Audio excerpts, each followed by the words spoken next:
Now we've got a new speaker because we've got a new line. And actually, we've got split speech here. Okay. And you can use this technique as well. Because we're starting a new line, we know it's a new speaker. I read, and you think, well, what did you read? And then Fred gasped. Why is he gasping? Because he's just come out of the water. I read that they don't bite unless they're very hungry. I wonder what we could tell about Fred there. He's just run out of the water with Max. He's met a piranha face to face baring its teeth. And all of a sudden, he's talking about a fact that he knows about piranhas. He read it in a book. I wonder what we can infer from that. What's Fred really like? Well, he's quite studious. He reads. He might be interested in science and nature. And actually, he's now calming down. He's saying, well, they don't bite unless they're very hungry. Well, you know, perhaps we weren't in as much danger as we thought we were. We can tell a lot about Fred. He's trying to make sense of what's just happened. Whereas Con is really very, very cross and can't think straight, of course. Now we've got another new line and another new speaker. We scan across the sentence. We've got Lila. They mostly eat small things, you know. Birds and frogs. What could you tell about Lila from that? She seems to be quite a level-headed character. She hasn't really panicked, even though up here she was wild-faced. She got taken by surprise. She was the one who suddenly saved Con, and now is also giving some science and nature facts. Lila and Max are Brazilian, so they have lived in the country and they probably know about these things. She can even give an example.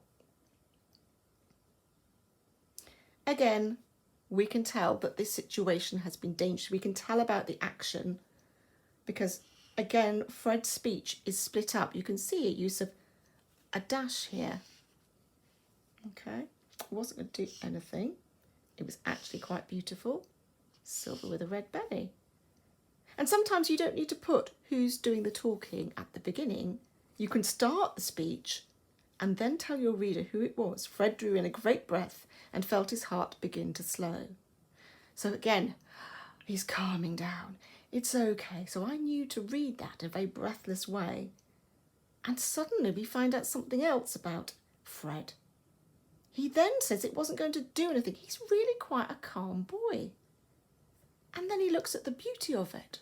Now, if you looked at a piranha in a book, you might admire it, but he's actually faced one face to face, and all of a sudden he's being very full of awe and wonder. It's actually quite beautiful.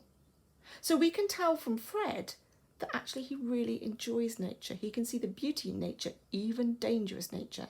He's quite a calm, rational person. He even tells you a bit about the colours of it. I like the way in here different people are speaking. And we're having a conversation here because then we go back to Con and she's only capable of one word. He said it was actually quite beautiful. He's described it and she went, beautiful? Now, how did I know to read it like that? Well, I had a little look at this word here. You might not have come across it. It's an adverb. Many adverbs end ly. Not all of them, but many of them do. This is our verb. She's staring. That's her action. And this adverb adds to the verb. It tells us how she's doing the staring. If you're incredulous, you just can't believe it. Okay, that's what that word means. So she's staring incredulously. You can imagine that in your head right now. Someone staring, their eyes almost on stalks, going, I don't believe it. What do you mean, beautiful? So that's the way that I read it. We also knew that this situation was very tense because it was short sentences, and now the sentences are getting longer. The speech is getting longer. There's some explanation in here. So you can tell the situation, they're calming down because they're saying more. And we'll look at this final bit of text together. As long as we're not bleeding into the water, we won't attract them. this is a very practical thing. Imagine being that clear thinking when you've just left the water. I'm going to highlight those two bits in the sentence. Again, the direct speech. Lila's speaking now, so we've got another new line. But actually, she's very practical. She's saying, well, we're okay. We won't attract them. We're not bleeding, so, it's all right. She's really, really rational here. And then she reflects. So she's quite a reflective girl. I knew that, but I panicked. So now we can say, Lila's quite mature. And she's talking out her own thinking. And she knows she's panicked, but she was going, do you know what? It's all right now. We're still safe to swim here. I think they'll ignore us.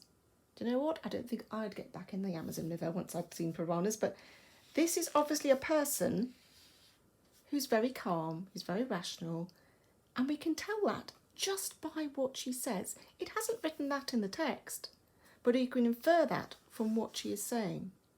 So when you're writing direct speech, if you've got a really tense situation, you might want to go back to short speech, instructions, short sentences as well, can you see? Then gradually the shorter sentences become longer and the speech becomes longer. But right at the end, we go back to Con, and we can understand how Con is feeling by what she says. You think.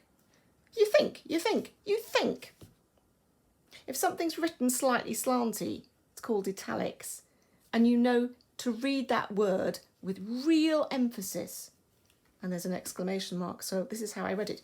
You think. I've got real emphasis on that word because it's written in italics. She's repeating herself. She doesn't even have the words. What is she like? She's red in the face. And she just can't believe it. She repeats, they're fish with teeth. She repeats that word again, piranhas. You can't psychoanalyze them.